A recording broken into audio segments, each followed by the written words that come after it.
The only provider that was there was a brand new resident OBGYN who looked scared out of his mind. I mean, he looked younger than me and he was like petrified. And he sees that the heart rate's low and he was like, we need to do an episiotomy. And I looked at him and I was like, the baby is crowning. Hi, I'm Kayla Heater, follower of Jesus, wife and mother of 5 children, Christian childbirth educator and doula, and your host of the Surrendered Birth Stories podcast, where we share God-centered birth stories, evidence-based birth education, and our pursuit of surrendering our birth plans to God. Let's get started. Happy week, everyone. I hope yours is going well wherever you are in the week. I am in shock right now. Well, not shock, in awe, because I just realized that today's episode is the last episode of season 2. We have gone a whole nother year, and that is mind-blowing to me.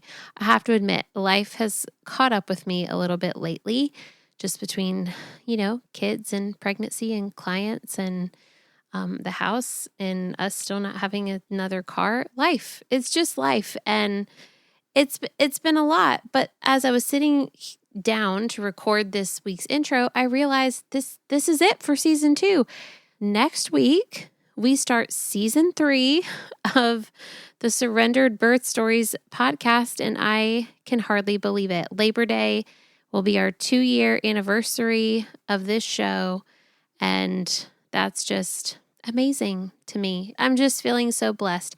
And in all transparency, sometimes week in and week out, between me scheduling recordings and, being either up late or just sort of busy during the day with it, and my husband, who's definitely up late, editing the podcast and producing it, it does tend to be a lot. It would definitely be a lot easier just to not do a podcast. And sometimes, you get kind of discouraged thinking, is this even making a difference? Does this even matter to anybody? Is all this effort for nothing? I hope somebody's listening to it. I hope it means something to somebody. And then I get a new review, which doesn't happen often, y'all, but I get a new review. And I was so happy when I went to read. I always check every week if we got a new review or not. And this one just truly brought so much joy to my heart. So I'm going to read it for you right now. 5 stars by Bri King. She says, "This podcast has been an absolute gift during my pregnancy. From the very first episode, I felt wrapped in warmth, truth, and encouragement. The way it weaves together faith, motherhood, and the miracle of birth is nothing short of divine. Each story has spoken directly to my heart, reminding me that I'm not walking this journey alone. God is with me, and so are countless other women who've walked this path in faith. Kayla speaks with such compassion and wisdom, and her words have brought peace to my anxious moments and joy to my quiet ones. It's like having a trusted friend and spiritual mentor in my ear, cheering me on and pointing me back to Christ every step of the way. If you're an expectant mama looking for light, love, and truth in the midst of all the changes, this podcast is a must. It's not just informative, it's transformational. Thank you for being a radiant part of my pregnancy story." I've got goosebumps. Okay, and see, it's reviews like that that motivate and encourage my husband and I to keep going and to keep doing this podcast. Because when we realize it is making a difference for others and that the love of Christ is being shared week in and week out, then I don't want to say it's easy to keep going, but it's worth it. It's worth it to keep going. And I don't know who you are, Bri King, but whoever you are, after you have your baby, I would love for you to reach out if you want to share your birth story, because I would love to meet you over Zoom. That just meant so much to me. Thank you so much for sharing that. That warms my heart. And we finally have 50 reviews. We now officially have 50 reviews on Apple Podcast, which is wonderful. If you would like to make that 51 or 52 or however many, and maybe have me read your review here on the show, that would be amazing. You can leave a review too. All you have to do is scroll down on Apple Podcasts and click write a review. That's really how simple it is. It doesn't take long at all. And you know what? It helps this show tremendously. So I'd really, really appreciate it. I cannot wait to read another review after reading that. That was so exciting to me. Okay, last episode of season 2. This one's a little bit different for us today, and you'll see that as I am about to get into this week's episode. Listen in today as I share 3 different stories from my time as a doula, starting all the way back to my first year over a decade ago. Today, you'll hear how I had the honor of being the eyes in the room for a blind mother as she met her baby for the first time. How I had 2 first-time mom clients go into labor at the same time and at the same hospital, but who ended up having 2 very different experiences. And lastly, how I had to literally save a mom from having a completely unnecessary episiotomy. We're doing something a little different today, but it was a request I got when we were doing our 100th episode. And I asked, what do you want to do to celebrate our 100th episode? And somebody suggested doing like a doula diaries episode where I told you birth stories that I have attended as a doula, which was crazy because there's like 100 of them. And so I was like, well, that's fun.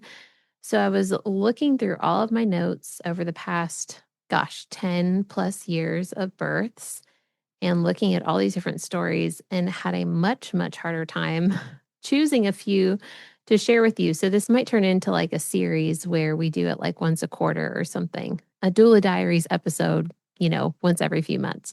But I thought it'd be fun. So this is technically a birth story episode, just sort of from my perspective as the doula instead of the mom's perspective. And I'm going to not say anyone's names. We're going to keep everybody anonymous. So, just to protect everyone's privacy. And I'm also not going to go into all the detail we would usually share in a birth story episode. That way I can include a few different stories instead of just one. So I hope you guys are ready. I think this is going to be fun because I've been to so many births, and while they're all wonderful and special, and there are definitely some stories that stand out and are a little more different than others. So I thought that would be fun to run through some of those. So let's take it back to, I think it was 10 years ago, it was 2015. And I was, starting out as a doula. I was just starting to take my own clients. I had just finished up training and shadowing. And I had a client reach out to me, and this was a unique client because her and her husband were both blind. They were both legally blind. And so it was just a different situation than I'm normally in. And they wanted me there for support. She wasn't necessarily trying to have a natural, unmedicated birth, but she wanted another set of hands and, more importantly, another set of eyes in the room, since both her and her husband were both blind. Now, they already had 2 children, but her second child ended up being a C-section. So this was her 3rd pregnancy, and she was trying to have a VBAC. And so that was more so why they hired me. Now, I think I'm a lot more upfront and forward. I don't want to say pushy, but upfront and forward with my clients now than I was back then. Because I was starting out, I didn't want to step on anyone's toes, but I wanted to be helpful. And so I probably would have made some other suggestions. I also wasn't a childbirth educator yet or teaching classes yet. So, I had some more education of my own, but she ended up being induced at 40 weeks for high blood pressure, which, is a lot more common these days. So it was a very long induction. It was one of those, like, she came in and she was maybe 1 or 2 centimeters, and it took a very long time to dilate her cervix. She was on Pitocin. I was with her basically from the beginning, like from early that morning at her induction. And we were there all day. We were doing all the things. We were changing positions and walking the halls and trying to stay hydrated and doing all the different things. It was just her, her husband, and myself. And it was a very long day. Later that evening, I think when she hit about 5 centimeters, she did choose to get an epidural. So then she was on that and she felt much better because she had never had an unmedicated birth before. And again, she wasn't going for that. She was just going for a VBAC. So trying to hold off on that as long as possible. So all through the night, we labored, rotating her, changing positions in the bed, using the peanut ball, trying to get her to get some rest. But the pain kept ramping up and ramping up. And I've seen that before with many people who choose epidurals. Sometimes, like, the closer you get to delivery and the baby being, further down in the birth canal, the more intense it gets, even though you have an epidural. But since you've had an epidural and you're expecting no pain, it's almost like those moms have a much, much harder time dealing with any pain at that point because they're exhausted and the expectation is to not have to feel anything. And so when they feel even the least bit of something, it feels super, super intense to them. So I've seen that a lot now, but back then, again, I was newer. So she was in a lot of pain. She was feeling really pushy, but she was only about 7 to 8 centimeters. And she had been like that for several hours. Well, her doctor comes in, and now it's like 8 o'clock in the morning or something like the next day. So we've been at it like over 24 hours now. And her doctor basically says, look, you're in a lot of pain. This isn't progressing, yada, yada, yada. And again, I would have stepped in and done a lot more now. But the client at the time was just like, yep, I'm ready to be done. I'm over this. I want it to be over. Like, let's do a C-section. So she consented to a C-section. Of course, the doctor thought that was the best idea. And usually, not a lot of my clients have C-sections, but, once in a blue moon when it does happen, I'm usually not allowed in the room. Most hospitals will not allow the doula back there. Sometimes it's hospital policy, sometimes it's up to the anesthesiologist who has like the most authority in the surgery or in the OR. And usually they say no. But in this circumstance, the nurse that we had actually advocated for me to be able to go back to the C-section with them because neither one of them could see anything. And since everybody else in that room in the OR had a job and had something to do, my job was going to be to support both of them and to help be the eyes in that room for them. And so it was my first time going back to a C-section. So I was a little nervous, but I did great. And we went back there all scrubbed up and everything. And I will never, ever forget this moment. The doctor delivers the baby surgically, they cut the cord, they wrap up the baby, they do the examination, and then they bring the baby around. And she can hear, and I'm kind of telling her, this is what's happening now. This is what's happening now. This is what they're doing now. Well, when they bring the baby over and they hand baby to dad, and dad's holding the baby right next to mom, the nurses and the staff are saying, look at your baby. Look how beautiful. Look at your baby. And I'm like, she can't see. Like, she can't see her baby. So immediately, I think the Holy Spirit just took over in this situation because, they're used to doing that every day, but they're not used to having a blind person in there every day. So the Holy Spirit just like took over. And I said, oh my goodness, he has brown hair and he has darker eyes and he looks just like your daughter. And like just describing, like, oh, he's got little tiny fingernails and his skin is really pinking up and is so smooth. Like, feel his cheek, like on her cheek and stuff. And it was just like this moment of that's what she needed. That's the Holy Spirit knew that I needed to be in there so that I could describe to her what her baby looked like and what she was feeling, and so that she could get a picture in her mind of her baby and what he looked like. And I'll never ever forget that moment.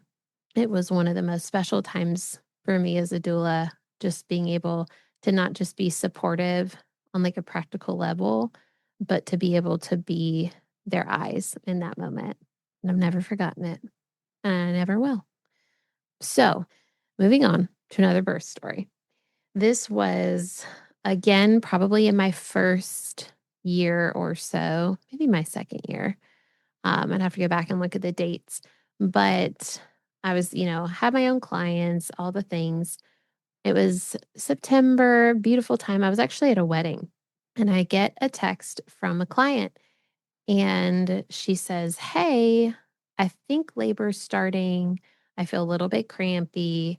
I've had a little bit of bloody show." And I was like, "Okay, like that's great." So I kind of looked at my husband and I was like, "Hey, we might have to leave soon." This was the reception by this point. So the ceremony was over.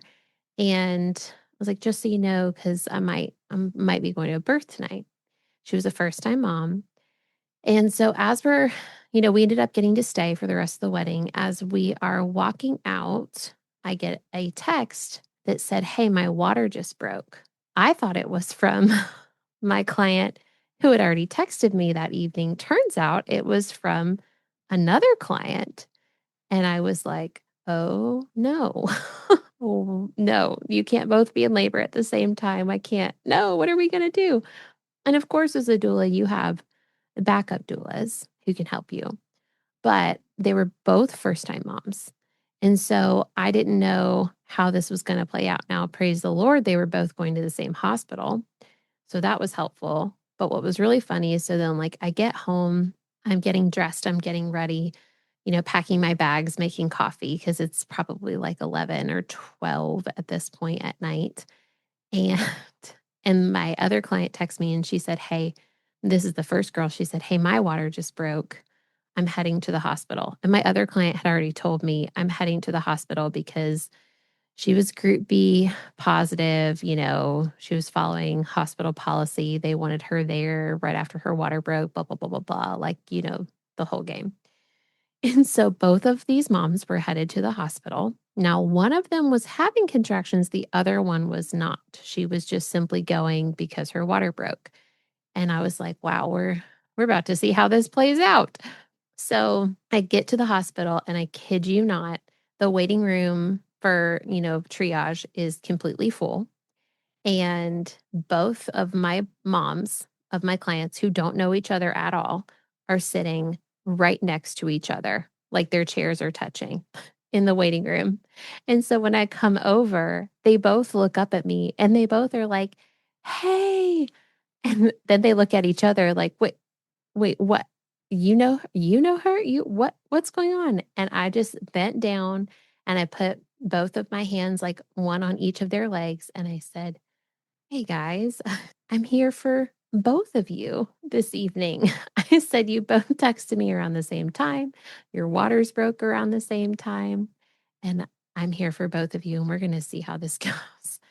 Now, thankfully, the one girl who wasn't having any contractions at all, she was like, "Oh, okay." Like, wow. Like, everyone was just really cool about it. And I was grateful because I did have a backup on standby to come in. But again, I wanted to see how things went. So the girl who wasn't contracting, she was like, "Okay, you go be with her. Like, you go be with her. I will text you and let you know if things pick up. But like right now, I'm not contracting. They just want to bring me back, to examine me and give me antibiotics and all that stuff." I was like, "Okay, sounds good." So the other girl who is contracting, I ended up going back to triage with her. It was just me, her, and her fiance. They were not married. And so her fiance was back there and he was kind of clueless. He was very much one of those like, I might pass out. I don't know what to do. I think I'm just going to go to sleep in the corner. And so, really, I was like 100% of her support. So we go back in this triage room. She gets checked, and the nurse looks at me and just like, sort of like puts her lips together and shakes her head. And she said she's not dilated. She's 0. She's a 0. She's not dilated. I was like, well, that's okay.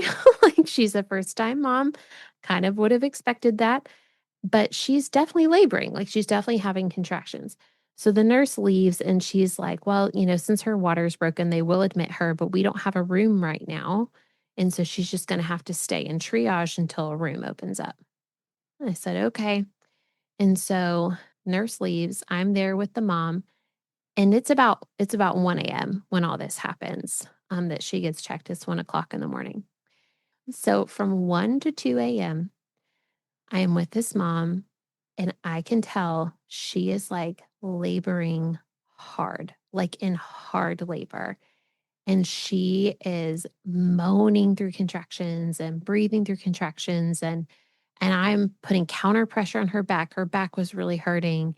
And we're like working through these together. I'm moaning with her to get her voice to stay low. And we are like working like in this hour. And it's crazy. Like, cause she's just laying in a triage bed. She didn't want to get up. She didn't want to move around. Not that there was anywhere to move around, because of course they had all these strapped monitors and wires and everything on her. And so as she gets like, it's like 2 o'clock in the morning, and I hear her start to grunt while she's going through a contraction. And I said, are you pushing? And she said, I'm not trying to. She's like, it's just kind of happening. And I said, okay, well, we probably shouldn't push, like, let's just see if you can breathe through those. I talked about doing the horse lips, to try and make sure that she wasn't pushing. And I said, let me go get the nurse, like, and stayed with her through that contraction. So let me go get the nurse. So I popped out in the hall, I found the nurse. I said, hey, she's feeling pushy. And the nurse looked at me like I was crazy, like I had 3 heads. And she said, she's not even dilated. Like, she can't push at all. She's a 0. I said, I think you might want to check her again. I said, we've been really laboring really hard for the last hour. Like, it's been very intense. And she's been moaning and groaning through a lot of it. And she's been having like a lot of back pain and everything. I said, you might want to check her. And the nurse just kind of looked at me like, like, ugh, like just sort of like, that's the last thing I want to do. But I got the nurse to come in a little after 2, and she checked her. She put her fingers up there, and then she didn't say anything. She pulled her hand out very quickly. She immediately jumped on the phone and she said, we need a room right now. And I was like, okay. And so usually, like, they would like get a wheelchair and wheel this mom down the hall, blah, blah, blah. But she undid the brakes from the bed. She unhooked the monitors. She opened the door and she was like, we're moving. And I was like, okay. And she didn't say like what she was dilated or anything. She just is like, we're moving. So but I imagine she felt the baby's head. So we are rushing, and it was one of those very much like scene from a movie, running down the hallway. Everyone has their hands on the bars of the bed, and we're like going through these double doors and double sets of double doors. They magically find a room, that's open. And so we get in there, they like push her into this other bed, and they're like, don't push. And she's like, I can't like not push. But of course they're like, there's no provider. There's no midwife. We have to go find somebody. Like, you can't push. I'm not delivering this baby. It got like, you know, wildly intense from the staff standpoint. And I was just looking at her. I was like, just keep breathing. We can do this. You've got this. And then of course the fiance is like, he was like half awake. And so then the nurse is yelling at him, and she was like, sit down. I don't want anyone passing out on me. And so then he's like in the corner on the couch. I mean, it was wild. And so, they put her legs up in the stirrups or whatever. And she's like, "Guys, I can't not. This is happening right now. Baby is coming." And this nurse is like, "No, no, no, no, no. I need a midwife. I need a midwife." And she's like yelling into the hallway. So this midwife who was just like faculty staff of the hospital just like runs in, throws on a pair of gloves, just enough time to catch the head. I mean, it really I did feel like we were in a movie. It was wild because that's not usually, how birth goes, especially for a first-time mom. So, she catches the head, the rest of the baby comes out. Baby was born at 2:25 a.m. So, we it was 1 a.m. when she got checked and she was 0 centimeters dilated, and the baby was born at 2:25. So, anything is possible in birth. I will just say that. Anything is anything is possible at all. So again, I've stayed with her for a few hours, make sure she's settled, make sure baby latches and nurses, and we get her sent over to mother and baby and all that. And then I go back to my other client who is still in triage, because she wasn't able to get into a room yet, because of course, they don't have any rooms. And so we go into triage and she was also 0 centimeters dilated, but she was not contracting. And so her midwife had said to her, like, "Why don't you just sleep here tonight? Like, get some rest, and we'll see, if anything happens in the morning and just kind of see, like, take it from there." So she tells me to go home. She's like, "Hey, why don't you go get rest? Like, I'm going to get rest. You just go home and do that." So I did. And then, I checked in with her the next day. Long story short, they ended up augmenting because she wasn't starting labor fast enough. And they're all worried about infection because she was GBS positive and blah, blah, blah, blah, blah. Again, after 10 years of experience, I would have, I think, handled that situation differently. But at the time, she had consented to a Foley balloon and then to Pitocin. I ended up coming back that night. That was back when we had to bring our own tubs to the hospital. So I brought the birth tub with me, blew it up, all the things. She labored for a long time. I think all through the night. Eventually, the next morning is when the baby came. But that's more so how I would have expected a first time mom's birth to go, whose water broke first, to be like this 36-hour marathon, which it was. But, then you always have those wild cards, like the other mom I had been with the night before. So it was a bit wild. So 2 births, 2 babies, 2 clients. I will just never forget. It was, obviously extremely back to back. And the Lord just knew. He knew who needed to be born when and where I needed to be and all the things. So to this day, of course, this is going to change as soon as I say this. To this day, knock, knock, knock, knocking on wood, praying to the Lord. I have never had to call in a backup doula for the actual birth.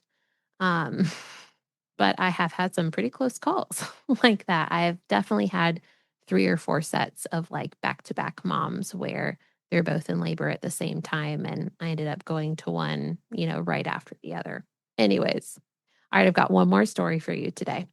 So, since we're doing like I think we can do a series of these. If this is successful at all, if you guys hate this and you're like, "That was really boring, don't ever do that again," please let me know, because I don't wanna waste anybody's time, but especially my husband's who edits all of these. But next labor story. This was also from my earlier days. I think I had been at it for probably, a year and some change at this point. So I'd been dueling for a little over a year, and I had a first-time mom, lots of first-time mom clients, of course, and really sweet couple. They were delivering at a hospital. Most of my clients delivered at hospitals back then. Birth centers weren't as popular yet in, home birth world. Again, I feel like that's all just gotten more and more prevalent in recent years. So a lot of these stories were from hospitals, but first time mom, she texted me around like 3 o'clock in the morning and she's like, "Hey, I think things might be starting. Just want to give you a heads up. You can go back to sleep, but like keep your phone on loud. I think I'm in early labor, like, those sporadic contractions that are spaced far apart and mild and everything." Well, by like 7:30 or so, she texted me and she was like, "Okay, things have really picked up. the contractions have gotten a lot more intense. They're sort of back to back. We're going to go ahead and head to the hospital. Come and meet us there. I said, okay. And so get in my car, go to the hospital, meet them there, actually beat them by like 10 minutes. So I was able to greet her as her husband pulls up. And he's like, I don't know what to do with the car. I don't really have time to park it. Things are really intense. And I was like, okay, just leave it here. Like, put your flashers on and leave it here. So this mom gets out of the car and I was like, whoa, she's like in transition. She's like, this is like the end, just based on like all of the signs, the shakes and the moaning and the back to back super intense long contractions. I was like, wow, this progressed really quickly, basically. So we get up to labor and delivery, and she's like signing all these forms, in between all these super intense contractions. They take her, we go to a triage room, and the nurse says, we need to do a cervical exam to see if you're far enough along to stay. We need to get you hooked up to the monitors, the whole spiel. And she looked at me, my client looked at me and she said, I feel her head. And I said, you feel her head? And she's like, yeah, I feel her head is coming out. And so I looked at this nurse and I said, I think we need a room right now. I said, she says the baby's crowning, like the baby's coming out. And she looked at me again, like I was crazy. And she was like, honey, this is a first time mom. I'm sure she's just ready for an epidural, blah, blah, blah, blah, blah. Like, we have to do a cervical exam. She is not allowed to be admitted to this hospital without getting a cervical exam. Like, I was just like, I said, no, the baby's coming like right now. Like, we, we need a doctor. We need a midwife. We need somebody, because her midwife wasn't even there yet. And so she was like, I could tell she was really annoyed with me. And she's like, we're doing a cervical exam. And I was like, fine. And so I looked at my client. I said, can I pull your pants down? And she said, yes. And so I pulled them down and I pointed and I said, look, there's the head. And then the nurse was like, "Whoa," like, we need a doctor right now. I mean, it's amazing how much they don't trust doulas. It's crazy. So of course they're like, we need a doctor right now. We need somebody. Somebody needs to deliver this baby. So the chaos ensues, right? There's like 30 people rushing. We're just in a triage room. So they're like, can we please get to a labor and delivery room? And I'm like, literally the head is like not all the way out of the body, but like crowned. Like you can see it. It was past the pubic bone. And so they literally throw her on to this bed and wheel her. It was only like literally right down the hall into this other room. And she's like, can I please push? And she was a tiny person. She was a very thin person. And she's starting to push. So it is taking her a little bit of time. The baby did not come shooting out. Okay. Kind of like we maybe would have expected with a birth that fast, but the baby was coming out a little bit at a time. Well, they're like, well, we need a heart rate check and blah, blah, blah, blah, blah. So they throw this monitor on her belly and the baby's heart rate is low. It's not like terribly low. It's like I'm in the birth canal trying to come out low. Well, the only provider that was there was a brand new resident OBGYN who looked scared out of his mind. I mean, he looked younger than me and he was like petrified, and which is not helping the situation, right? And so he sees that the heart rate's low and he was like, we need to do an episiotomy. And I looked at him and I was like, the baby is crowning. I was like, it's past the pubic bone. I was like, she doesn't need to. And this is one very specific thing that this client requested. She said, no episiotomy, like under no circumstance do I want an episiotomy. And so he gets the scissors out and he was like, we need to do an episiotomy. And I've never done this since. I got my hand and I stuck it over top of her vagina and I looked at him and I said, you do not need to do an episiotomy. She is about to push this baby out. The baby is fine. And he just kind of looked at me like, uh, uh, okay. Like it was wild. It was wild. And I wouldn't usually interfere to that extent, but I was like, I knew this mom did not need an episiotomy. The baby, like you can see this much of the baby's head. It was wild. And so, of course, with her next contraction and her next push, the baby's head came out. And then the rest of the baby's body came out and she put her up on her chest and she was screaming and crying and wild and absolutely fine. And she did not tear. And it was a little baby. I mean, the baby was only like 6 pounds, like 5.5, 6 pounds. It was tiny. But I was just like, I can't believe that I am not a hero. I am not like saving the day. These moms, while I feel like I'm there to support them and I'm there to advocate for them and to like help them through these labors, I know that they're also obviously capable of doing it on their own. But when they're hiring me for those reasons.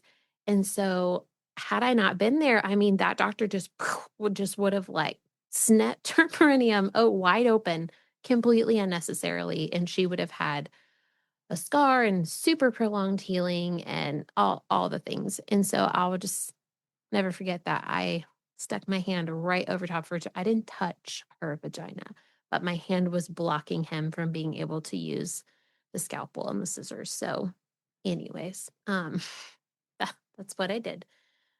It was crazy. And she was like very obviously very, very grateful for that and super happy with, how it ended up going and everything. And her midwife walked in like, I don't know, 5-10 minutes after that.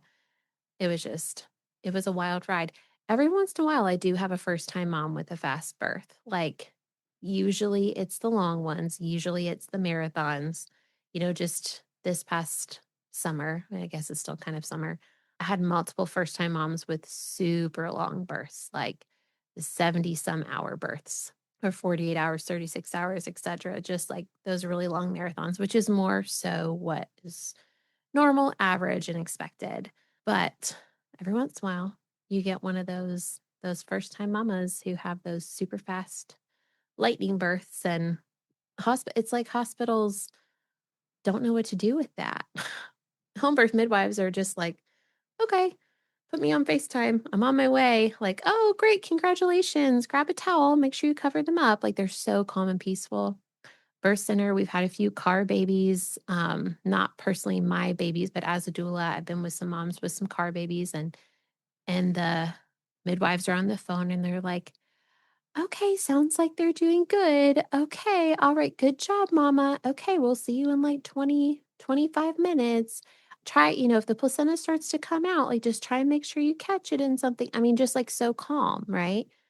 So I don't know what it is about hospitals and when a baby comes fast that it's like they have so many births every single day. You think they would be prepared to deal with that, but for some reason they're not. It's wild to me. Anyways, those are my 3 stories from, I guess it was technically 4 because the second one was like 2 in 1 stories on today's Doula Diaries.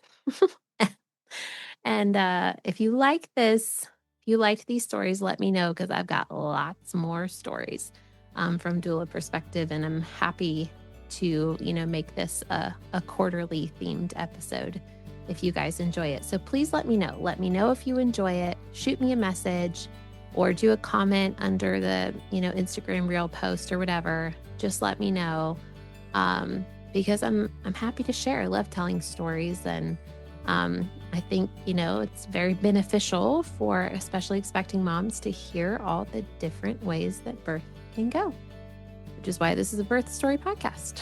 So hope you guys have a great week.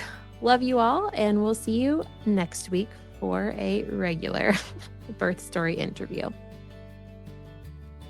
Thank you so much for listening to today's episode. You can reach me at Surrendered Birth Services on Instagram or email me at contact@surrenderedbirthservices.com. Be sure not to miss an episode by hitting the follow button. Also, we'd love for you to leave a written review of the show so that more people's births and lives can be changed by the love of Jesus and the empowerment of accurate birth education. If you really enjoyed this episode in particular, please take a screenshot of it and post it to your Instagram story, tagging Surrendered Birth Services. If you would like to be a guest on the Surrendered Birth Stories podcast, please click the link in the episode show notes to fill out your interest form. Also, if you're interested in taking my childbirth classes, birth consultations, or having me as your birth doula, Please click on the link in the show notes to take you to my website for online and in-person options. Just as a reminder, this show is not giving medical advice, so please continue to see your personal care provider as needs arise. We hope you have a great week, and remember, learn all that you can, make the best plans, and then leave it in God's hands.